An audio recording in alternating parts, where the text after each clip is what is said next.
Alien film, it's a very different film. For me, it was more intriguing and in a classic sci-fi sense. They're going off on this adventure. And we tried to put that into the track, too. For us, it was a real challenge for Mark Steckinger and Ron and I and the people who put the track together to live in that realm of sci-fi heritage of sounds that you've never heard before. A lot of it, we tried to pick musical sounds. We're live.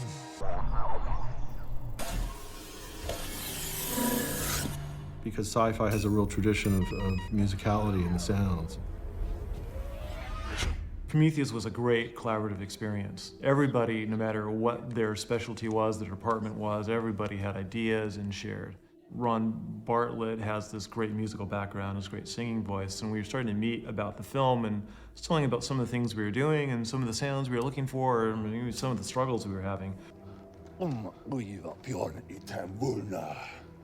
We had the actual actor's voice in there at first, and it was just a normal guy doing his thing, and he would say he'd learned all the Sanskrit words and everything, but he didn't have the deep, really resonant voice, and it wasn't processed or anything. So for the temp mix, I said, hey, why don't I'll go home and my studio and I'll do some deep, really, heavy voice that gives him some more size. So Ron started off by recording this incredibly deep voice he can recreate through this chain of, compressors and tube valve amps and whatever. I don't even know what it is. I just know what the outcome is, and it's awesome. What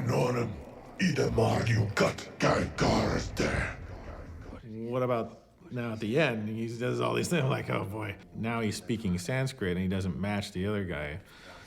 So I learned all the Sanskrit words that he said and redid them all exactly. Then they cut that part out. And then they put back in a lot of other ones, and then they're in holograms and talking, and so then I had to be each guy because they had to be the same processing. And so I looked up on the internet all these Sanskrit sayings and words that were related to what they might be saying and come up with some cool things. I even got the word alien in there.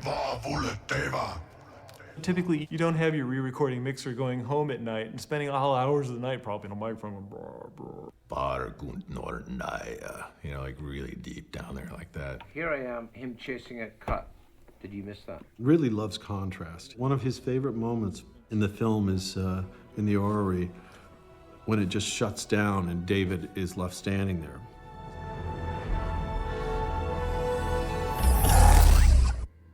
Really just loves that moment. And then, David starts to hear the sound of the heartbeat of the engineer. The huge levels of dynamics we used were very effective. At the end, there's a large creature attacking somebody. You want him to be scary. You want him to be powerful. So you use certain sounds that will do that. And we would give weight to a lot of things, like if, a big tentacle slaps the side of the thing, it's gonna be fat. I did watch the original Alien, but what I did, so I had it on my iPhone and I listened to it without even watching it a couple times through, just to see what things stood out to me or what things were unique. Ian Holm gets his head ripped off, or David in Prometheus gets his head ripped off. The voice changes because it's no longer connected to the mother computer board anymore. I know. Have a good journey, Mr. Whalen. I filled my mouth with water and just put a microphone and gaggled and garbled, and that made this kind of sticky, wet sound that we process. It just gets a little, electronic.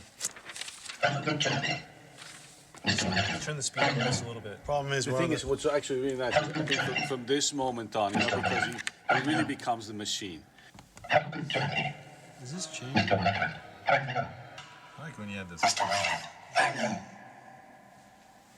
Have a good journey, Mr. Whalen. I know. That's it. Paradise. We used all sorts of things that they might have used in 1979. Guitar pedals and weird flanging units to affect David's voice to make it sound severed and weird. Nowadays we deal with computers and everything is automated. Well, guitar pedals aren't automated, so every time it would go through the chain, it would change for Ron, and he was adjusting it, or I was back there adjusting it, and so it was like a live performance at times, just mixing the movie. The way Ridley likes to work when he mixes is We've obviously got a lot of material, a zillion tracks and whatever, but he wants to go and flow. He doesn't want to, stop and start. He wants to see what happens and see us perform with sound. And if we make mistakes, fine, but it's all about the concepts. You finesse, you can finesse later or whatever, but get the concepts right. So the tempo is very fast with Ridley. You have to be audience. You have to watch the movie as an audience and respond to it. We're not technicians, that's not what we do. We're moviegoers, and we're storytellers. And we watch that film, we put our hearts into it, what the characters are doing, what's going on, and we mix it as if we were an audience member.